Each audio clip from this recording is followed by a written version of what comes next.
Il y a environ 4 ou 5 mois, j'ai fini le premier jet de mon premier roman, une histoire d'heroic fantasy dont le titre de travail est Le dernier voyage de l'épouvante. Et depuis ce temps-là, je patauge dans l'antichambre de la redoutable deuxième écriture du deuxième jet.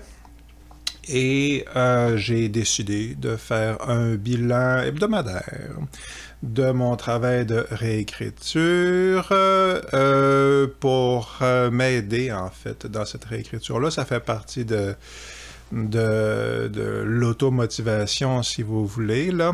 Ça m'aide à structurer mon travail. Puis avec un petit peu de chance, ben, ça va vous motiver, vous aussi, si vous travaillez sur votre propre bouquin ou même nouvelle, histoire, mémoire de maîtrise, peu importe. Alors...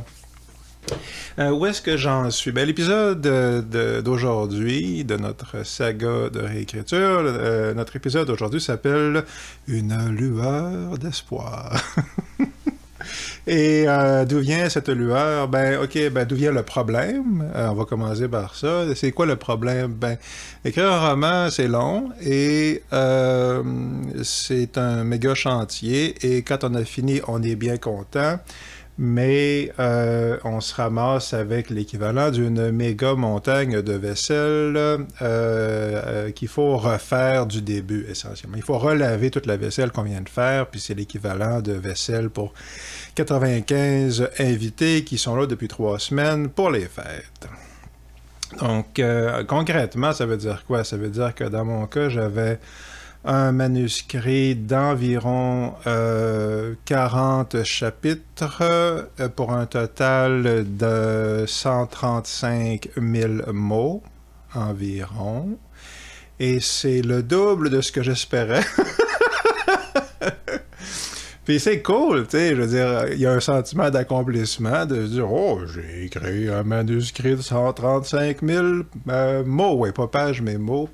Mais le problème, c'est que, ben, c'est ça, ça te double ton travail, essentiellement, là, parce que ce que j'avais espéré faire au début, c'était 75 000, 80 000 mots, puis en vérité, j'avais peur même de ne pas réussir à écrire autant de mots que ça. Puis la vérité en pratique, puis je présume que vous avez sans doute fait cette expérience-là vous-même, si vous êtes... sur le spectre de l'écrivain, ben la vérité c'est que c'est plus facile d'écrire des mots que d'être bref en vérité, dans le sens où c'est assez facile finalement de noircir des pages. Puis si tu t'assois tous les jours devant ton manuscrit, puis à la main ou à la machine, là, puis que tu te mets à taper, ben éventuellement tu vas les avoir, tes 135 000 mots, puis tes 400 ou 500 pages que ça fait en Times New Roman de taille 12, là. Fait que c'est ça, puis j'ai fait un plan que j'ai à peu près suivi, puis je vous raconterai ça un autre tantôt quand ça sera vraiment pertinent, mais le fait est que je me suis ramassé avec ce que j'appelle la montagne de vaisselle, c'est-à-dire, c'est ça, 40 chapitres, 135 000 mots, avec l'intention de réduire ça à environ 115 000, mais... Bref, beaucoup de travail, puis un manuscrit en plus qui compte au moins une des principales erreurs qu'on peut faire comme nouveau romancier, c'est-à-dire que c'est hyper compliqué. J'ai choisi une histoire sur un bateau déjà, donc il y a des pirates, là, c'est des zombies, des nécromanciens, il y a des orques, là, je veux dire, c'est très Moorcock en vérité. Puis, Moorcock, le gain, mélangé. Un peu tout est mélangé, c'est l'Heroic Fantasy. Mais c'est ça, j'ai mis ça sur un bateau. Puis, ça veut dire donc que déjà, il faut que je connaisse l'équipage du bateau, le nom des différents compartiments du bateau, les voiles, les nœuds, les cordes. Concrètement, là, si ton histoire se passe sur un bateau...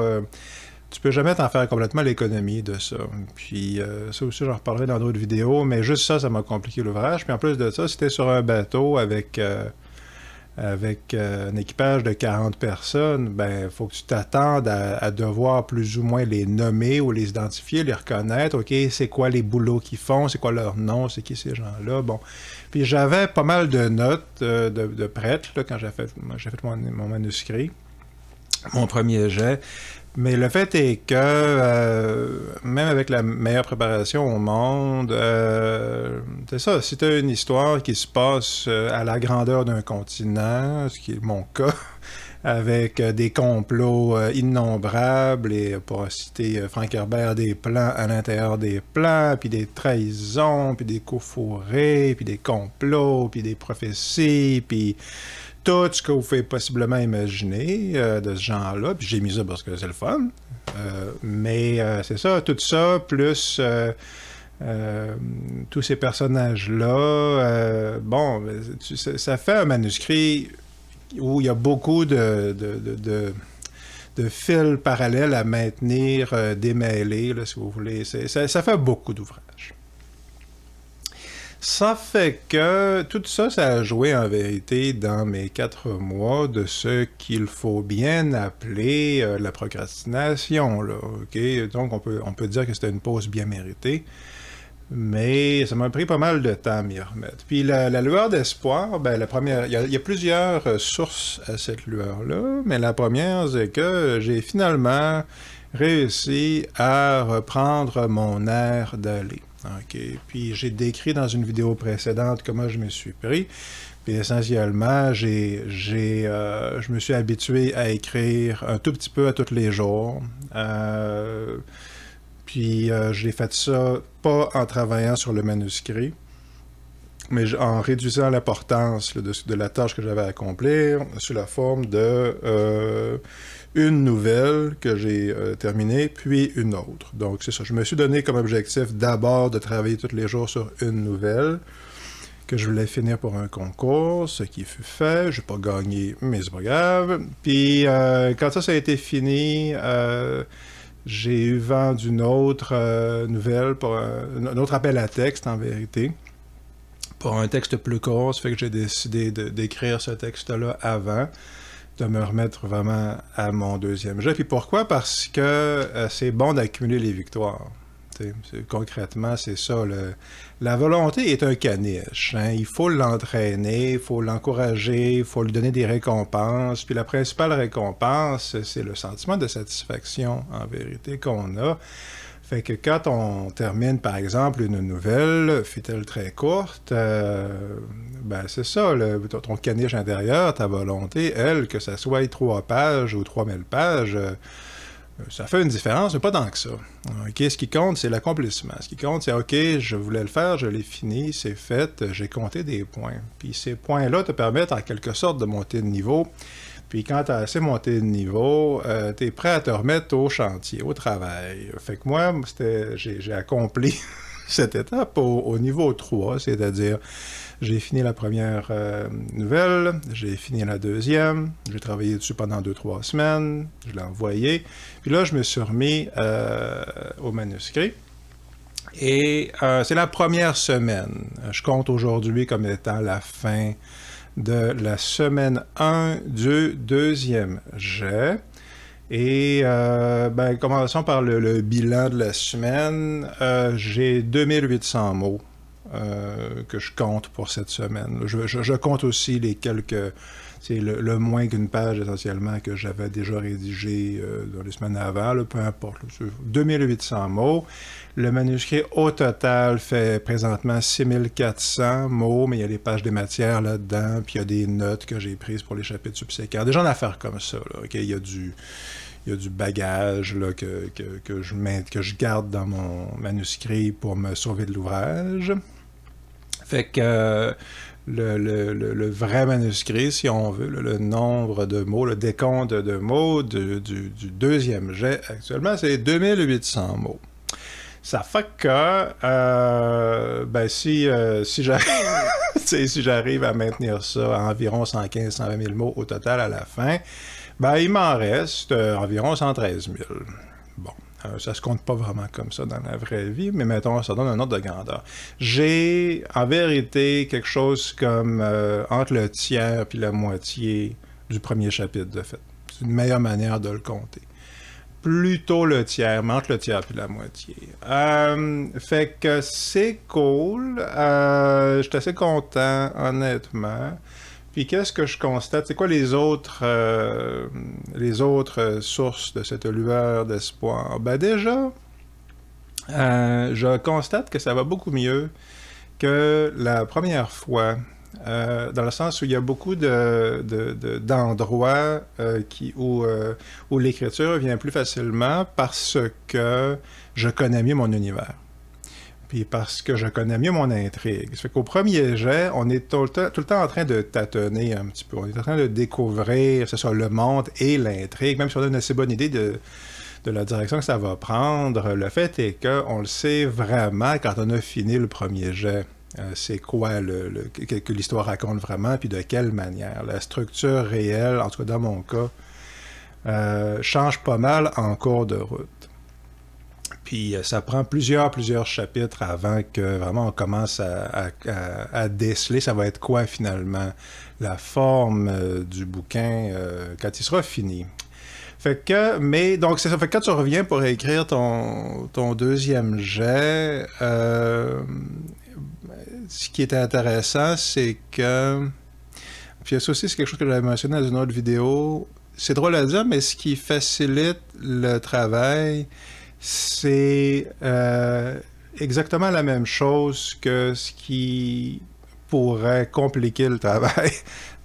C'est-à-dire le fait qu'il faut, comme on dit, plugger des détails de l'intrigue. Il faut introduire les éléments de l'intrigue qui vont être importants plus tard, les personnages, puis c'est ça, les coups fourrés potentiels. Il faut semer là, les germes dans l'esprit du lecteur, puis les fausses pistes, puis tout ce genre d'affaires-là. Donc, voilà, puis ça, les personnages, l'univers, justement, les prophéties, bon, mais il faut préparer le terrain, en vérité, quand on parle d'éléments, oui, les sorciers ont disparu, mais ils vont revenir, ce genre d'histoire-là, là, bon. Ben, c'est ça, il y a beaucoup d'affaires qu'il faut mettre en place, puis quand j'ai fini mon premier jet, j'anticipais ça comme étant une difficulté du deuxième jet, parce que je me suis dit, il va falloir que je change ça, puis que je change ça, puis où est-ce que je vais mettre ça. Mais en vérité, c'est plutôt quelque chose qui facilite le travail. Parce que concrètement, ce qui arrive, c'est que je suis en train de taper, n'est-ce pas? Puis quand j'arrive à un endroit où est-ce que je me pose une question, OK, qu'est-ce que je fais ici? Qu'est-ce que je fais là maintenant? OK, c'est ça, là, il faut que je mette un détail, c'est quoi? Ben, la première question que je me pose, c'est, est-ce qu'il y a quelque chose dans ma petite valise de détails à introduire, puis à insérer, puis à présenter? Est-ce qu'il y a quelque chose dans ma valise de trucs qu'il faut que je mentionne, puis que j'explique au lecteur, que je peux utiliser maintenant comme réponse à mon problème, là, OK? Donc, s'il faut qu'il y ait une conversation entre deux personnages, ou s'il faut que quelqu'un dise, il faut y aller le genre, là, quelqu'un débarque dans la pièce, puis t'as besoin que quelqu'un rentre pour dire message pour vous, monsieur, puis la nature du message n'est pas vraiment importante, mais il faut quand même que tu en trouves une pour la scène.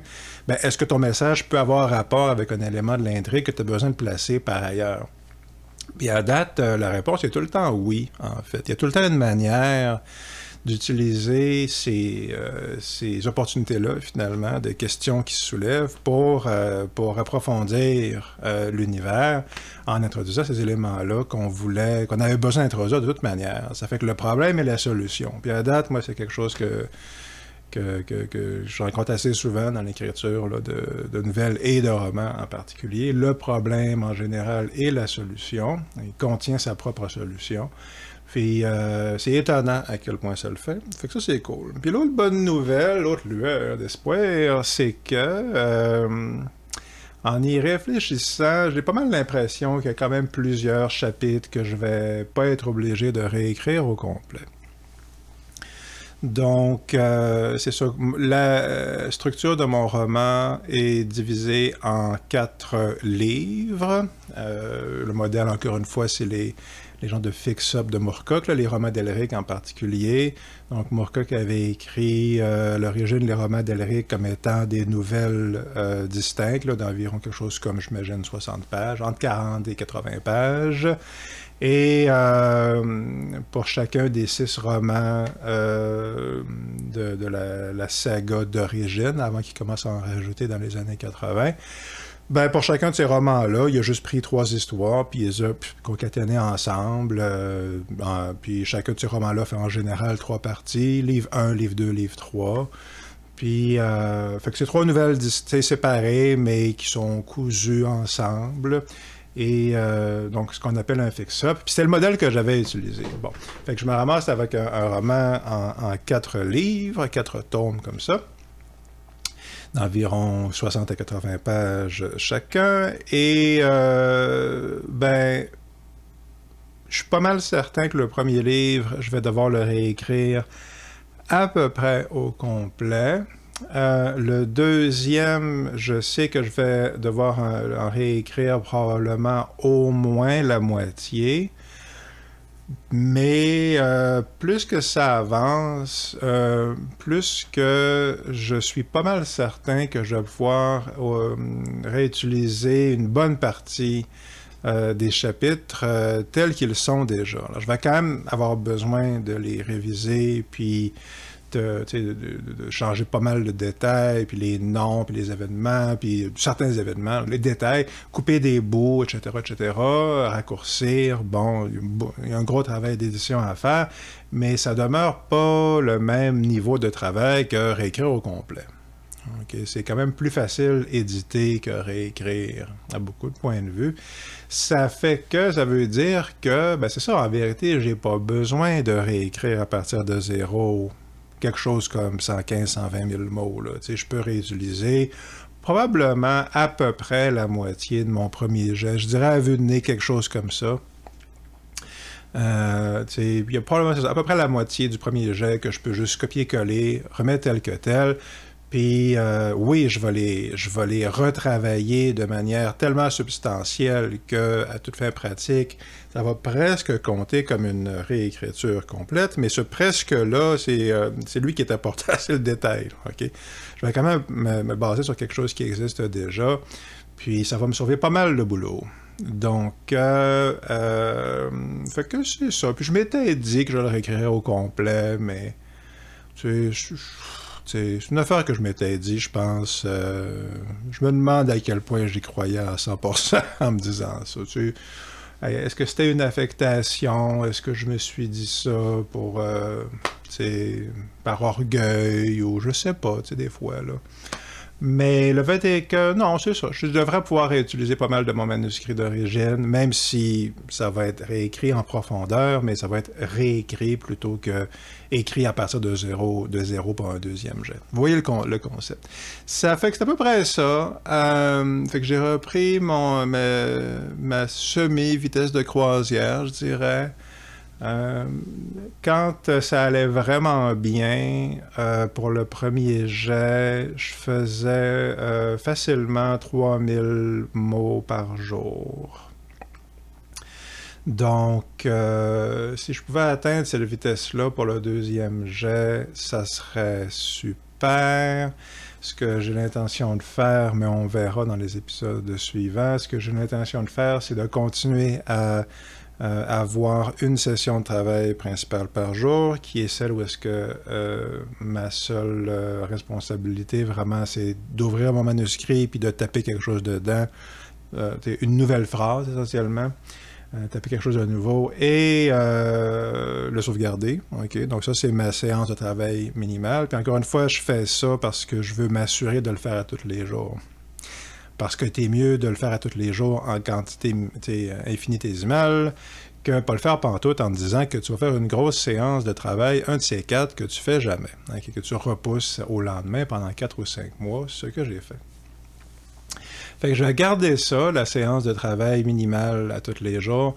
Mais ça me tente vraiment, là, depuis plusieurs jours, de me rajouter en plus de ça des séances de travail spéciales où je vais pouvoir clencher des grands bouts là, de texte. Là. Justement, si je peux me faire en 3000, 4000, 5000 mots dans une journée, certainement 3000, c'est tout à fait envisageable. Là. Ça sera pas très long à ce rythme-là que je vais arriver à finir le deuxième jet du premier livre, puis encore une fois le premier quart de Dernier voyage de l'épouvante, titre de travail. Puis un coup que j'aurai ça de fait, j'aurai le plus dur de fait, en vérité. Parce que, comme je disais, le deuxième livre, il y a beaucoup moins de changements. Il y en a pas mal quand même, là, mais pas au niveau du premier où est-ce que à peu près tout doit être plus ou moins refait.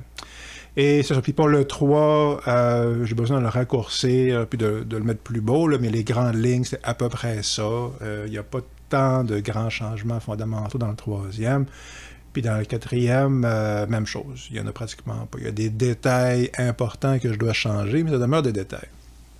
Ça fait que je suis content, puis je suis content, c'est ça, d'observer que non seulement le travail se fait plus facilement à cause que je mentionnais, là, de ma valise de trucs à insérer que je peux juste utiliser à toutes les fois que je suis mal pris, mais aussi de constater que là, j'ai repris ma vitesse de croisière, puis que là, je suis content de travailler dans mon manuscrit, même si même si j'ai toujours la résistance avant d'ouvrir mon fichier. Ça, je pense qu'on s'en débarrasse jamais complètement. Il faut toujours quand même que je fasse un effort pour ouvrir mon classeur, puis ouvrir le fichier. Là. Il y a toujours une partie de moi qui me dit « Non, on va donc faire autre chose à la place. » là. Mais un coup que je l'ai fait, un coup que je l'ai ouvert, puis j'ai commencé à taper un peu, là, je suis dedans. Puis ça, c'est le fun. Okay. Puis j'aime mon histoire, je trouve que c'est cool. Je pense quand même que ça aide, là, si tu écris un récit, puis que tu trouves que ton histoire vaut la peine à te raconter. Puis en ce qui me concerne, c'est une grosse motivation. Fait que c'est une autre manière d'être redevable à soi-même. Puis c'est ça, de s'encourager soi-même. Ça fait que ça va super bien, je suis content. La semaine prochaine, on verra est-ce que j'aurai réussi à écrire plus? Est-ce que j'aurai écrit moins? Est-ce que j'aurai fini quelques chapitres? Pour l'instant, c'est ça, j'ai même pas fini le premier chapitre. Voilà, tout ça, on le saura la semaine prochaine. J'offre un service de révision de texte. Si vous êtes à la recherche de quelqu'un pour vous aider avec ça, j'aimerais être très heureux de regarder ça avec vous. Le lien dans la description. Et j'ai aussi un Patreon si vous voulez encourager mon travail. Sur ce, si vous-même vous travaillez sur un manuscrit ou votre propre projet artistique, je vous encourage de tout mon cœur et je vous félicite de vous être lancé dans cette belle aventure. Et c'est ça, que la force soit avec vous. Et à la semaine prochaine. Portez-vous bien. À la semaine prochaine.